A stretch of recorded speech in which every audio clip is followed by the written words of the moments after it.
Hi, my name is Ralph, and I would like to share my current understanding about complexity and how I personally use it with my customers or how I teach it in my trainings. It is based on various books I have read, trainings I attended, and exchanges with many friends and dear colleagues. I am sure there are varying opinions about this domain. However, I have found that this way of teaching it to really suit my, and most important, my customers' needs and their understanding and coping with complexity. So here it comes. Let's start off here with a loose adaptation of this Stacy graph, which was originally developed by Ralph Stacy. And we have here 3 dimensions. We have one is scope, which answers the question, what are we going to do? Then we have the technology axis, which answers the question, how are we going to do it? And the third one, the people axis, basically answering the question, who is going to do it? Scope essentially is all about the level of agreement we have.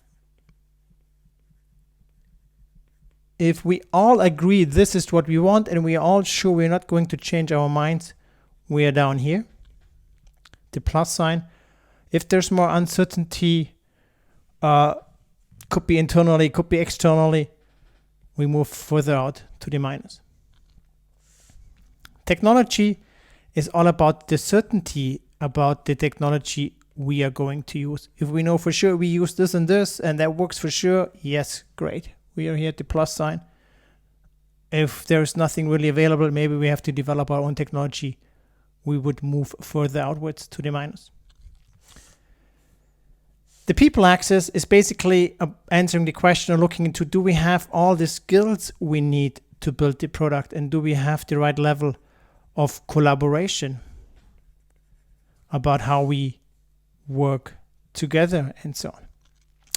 Now I'm going down to 2 dimensions, otherwise it would be too hard for me to draw kind of 3D spheres and so on. Now, if we know exactly what we are going to do, and if we would know exactly how we are going to do that, we can combine those points and just say, you know what, that is actually simple. Everything is understood. It's just like as Nike told us, just do it. Now, we are probably more here in this area with our scope these days. All the studies have shown that around 35% of requirements do change, so it's not really cast in stone. Technology these days isn't that straightforward either anymore, so it looks more like this here. And this is what we refer to as complicated.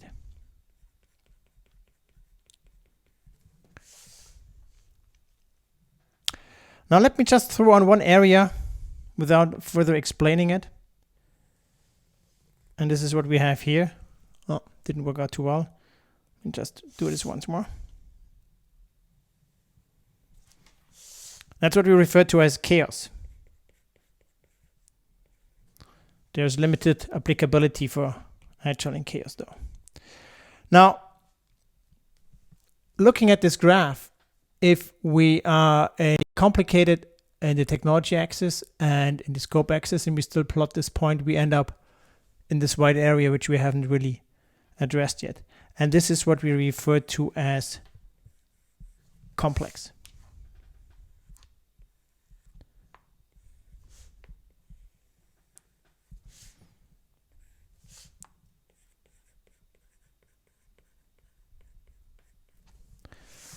Now, I believe that pretty much all of knowledge work fits into the complex area. There's probably simple things in there, but the whole construct with its dependencies and environment it is in, it most likely is complex. So what does complexity mean? And for that, I would like to introduce you to the Canadian framework, which is a Welsh word that translates roughly to place or habitat. But it can also be described our situation and personal history that do influence our thoughts and decisions, often in ways we don't really understand. So I think it's a fitting word, and it was basically developed and named like that by Dave Snowden. So let's dive into this one here. So we have simple/clear. It was later renamed from simple to clear, complicated, complex, and I omit here chaos. So Dave Snowden was looking into how do we solve problems depending on what we find. So if we basically cope with a simple, clear problem, our approach is sense, categorize, respond. So essentially, once we have it correctly categorized, we usually look for a manual step-by-step instruction. And in this field, we would have also something we refer to as so-called best practices. For me, personally, that would be like cooking. Yeah? You look up for a recipe out tonight, I would like to eat this or that, and you would look up the recipe, you would buy all the ingredients, and then everything is written down. You slice this that way, you do this like that, and everything is basically understood before you start. This is the preparation time overall, this is the cooking time with these temperatures and so on. Simple. Now, for the complicated, it is the following. Here our approach is slightly different. Here it would be sense, analyze, respond. So categorization doesn't do it. Now we need to analyze. Let's say we build a one family house. I mean, if you look around, you see them everywhere. You probably live in one of those. So, but maybe we build a house at a very specific place, at a steep hill, close to a lake. And maybe we have to analyze how can we anchor the foundation, how can we make sure it's really watertight and so on. So overall, we do expect a positive outcome, but there's more room for navigation. And therefore, in this field, we have so-called good practices. Now, the right-hand side is what we also refer to as ordered.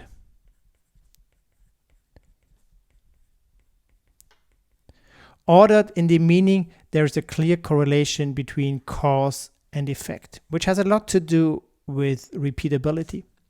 So therefore, in these fields, we could work defined.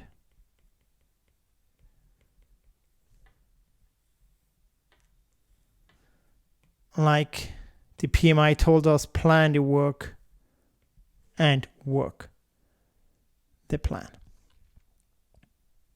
Now, let's look a little bit deeper into simple, clear, or complicated. So in the simple, basically, we know everything up front. So we are in the areas of the known knowns, which is pretty much everything. Therefore, we do have those best practices. And basically, this also helps us with repeatability. Essentially, it repeats for pretty much everyone who can follow the instruction. And from a constraining point of view, we can say here we have tight constraints. So simple, known knowns. In the complicated, we are in the area of the known unknowns. So all those things we know up front that we don't know them yet. Therefore, we need to analyze them. And that needs expertise. So therefore, basically in the complicated, it repeats for the expert who is capable of doing that. And what's usually applied here is governing constraints. So governing in the meaning, how can we make sure that there is no mistake happening? Maybe some numbers have been twisted along those lines. So quickly summarized here. So in the ordered domain on the right-hand side, in the simple, we have the known knowns with tight constraints resulting in best practices. In the complicated, we're in the area of the known unknowns, which we have to analyze up front. That requires expertise, and we recommend so-called governing constraints. So on the other side, you could work in a waterfall process in a linear way. Simple, known knowns. Complicated, known unknowns. Complex, we have the unknown unknowns. And that kind of makes it hard to plan for that because we don't know. It could be anything. I mean, it could be an internal problem. It could be a technical problem. It could be a feature problem. It could be something happening around us, something we do not have any influence over. So therefore, our approach becomes probe, sense, respond. So we do something, we look at the outcome, sense, and then we often have learning. Okay.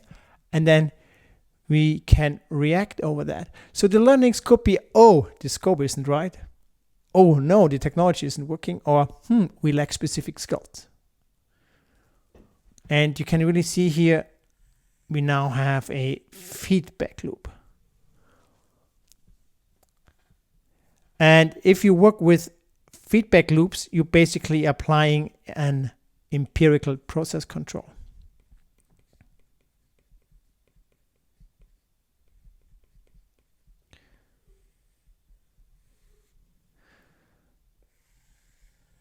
And through this probe, sense, respond, we discover the right product, we discover the right technology, we discover the right people and the right skills and the way to collaborate and so on. And therefore, we also talk about so-called emergent practices in this field. For me, that also means that anything which tries to give you the answer for complex problems is pretty much snake oil. Because in the complex, you have to rely on emergent practices through which you discover basically what really makes sense. So simple, known knowns repeats for everyone. Complicated, known unknowns repeats for the expert. Now in the complex, we have the unknown unknowns. And therefore, repeatability is not even guaranteed. Maybe you were able to do something as an organization a couple of years ago. It wouldn't mean that you could do it again. Maybe you have different peoples now working for you. Your market situation might have shifted in the meantime, budget situation, and so on. So all of these could have an impact on that. So if you're not really sure that what you do is simple, I personally always tell people, treat it as complex. And that puts you in a safe space.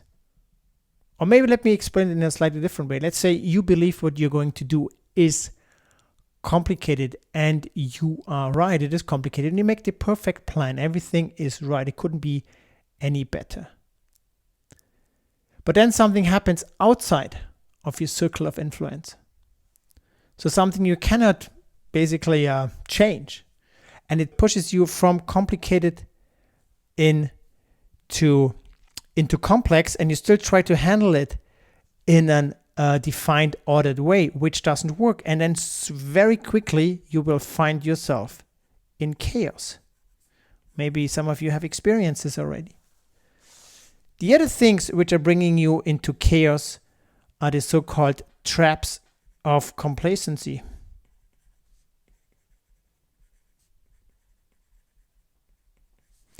So complacency means you're pretty much that if somebody tells you, well, this is how we do it. This is how it always was. This is how it's going to be. That is complacency, because this is really counter the growth mindset about, hey, whatever we do right now, whatever works for us is good enough. No, there's always better ways of doing it down the road. New technology, new insights, something like that. So you always need to try to continuously, essentially, improve.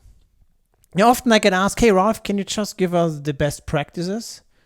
Now, but if you look at that, the answer is best practices are always past practices. So if it's good enough for you to get stuck and to live in the past and still be successful, by all means do it. I don't believe it will work though. I believe we will disappear in the big lake of mediocrity. So if you're not sure it's simple, treat it as complex. So another way how you can think about that is the following. Again, and this is really, really simplified. But let's say on the y-axis, we have the likelihood about being successful. On the x-axis, we have the various degrees. More towards out, at some point we reach chaos. So defined is not bad per se. It doesn't work everywhere. So once you move from the ordered into the complex, it kind of drops off really, really quickly. Now, on the other hand, you can solve ordered problems in an empirical way and maybe even a little bit into chaos.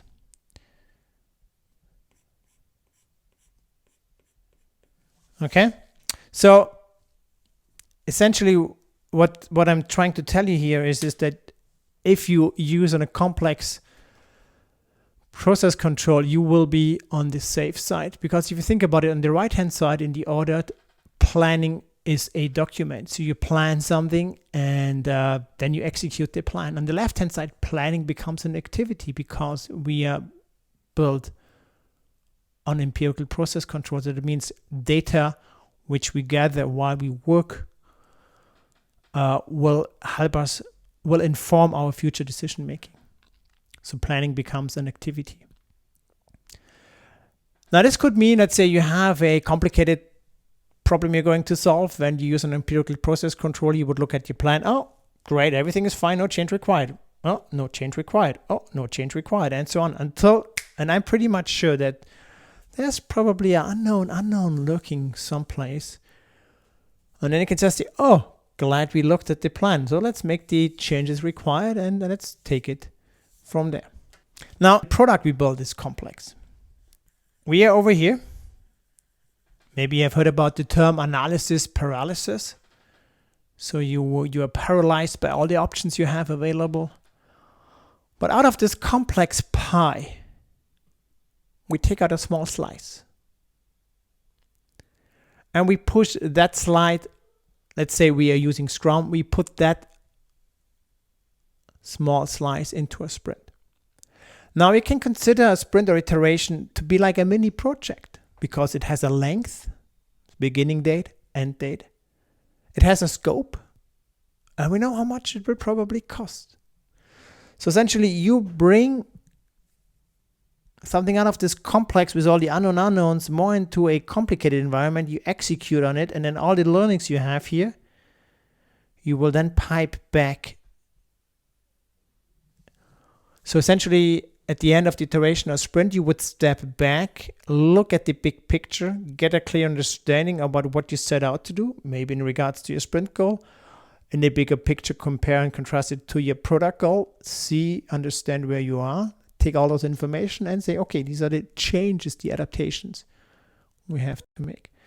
So the way basically how we work in sprint is a dance between complex and complicated, and it's enabled through this iterative and incremental way of working. Now, how does this help us overall? And this is going back to complex, because for simple, we had tight constraints. For complicated, we had governing constraints. For complex, however, what we need here are so-called enabling constraints. And I'm sure you probably have already used and leveraged enabling constraints, like a proof of concept, a prototype, a technical spike. All of these things basically help us to generate information, which then informs us, gives us an insight about what we should be doing next and make according adjustments. But enabling constraints are much more. They're much more powerful. Think about enabling constraints as boundaries that if you basically bounce against them, they will put you back onto track, not somewhat in the right direction. So you can never get off track for too long. And again, going back to Scrum, what are our enabling constraints we have? Well, one is the sprint length. Essentially, hey, you can do whatever you want, but never for too long. Because then we have the sprint review and you have to show us what you have created. Another enabling constraint is the definition of done. It's more like if you think about the constraints, a boundary. But hey, you can do whatever you want in that sprint, but this is the quality standard you have to follow. No excuses. So that means we always have something deliverable. Or think about having a cross-functional team. That's a really powerful enabling constraint, because you bring in different mindsets, different skills, different past experiences in similar products, projects, so before and so on. And this will cause friction, but I believe this is really a healthy friction, because it will make potential problems show up much, much, much earlier. So now take this thought of enabling constraints and bring it back to your environment. Apart from the process enabling constraints I just mentioned a few, think about what could be other enabling constraints you could be leveraging in order to facilitate your probe, sense, and responding. Now, I'd like to throw on one last thing, and this is budget, which is interesting. Now, in this simple, everything is known before we start. So essentially, actually, when I was a student, I had a recipe book, and it told me, hey, if you cook this, it costs you about this much. So you could always see whether I'm capable of affording this meal tonight. So basically, everything is known. Now, let me just put in here a $sign. Let's say you build a house and just, you know what, this house is probably so much, but past experience shows us plan a 10% contingency buffer. Because sometimes things happen. So speak a little bit more, be on the safe side. But now in the complex, with the unknown unknowns, all the things you can't really know before you start, how should you speak budget there? Essentially, you can't. So this is where we then suggest something more like a rolling budget. Hey, you have some ideas, I give you some money, prove me that you can do it. And then once you convince me, there's more money. Well, make a prototype and keep on convincing me. And as we go through that, think about a little bit like startups, like how many rounds of funding you have gone through. This is my personal thinking about complexity. This is the way how I teach it in my trainings and use it with my customers. Now you might be saying, hey Ralph, there's more in the Canadian framework. Yes, there's more in it. I didn't talk about the liminal spaces, operatic, and confusion on purpose. I personally believe they would go too far in one session. However, if you want to learn more about the liminal spaces, operatic, and confusion, you know where to find me. Speak soon. Bye.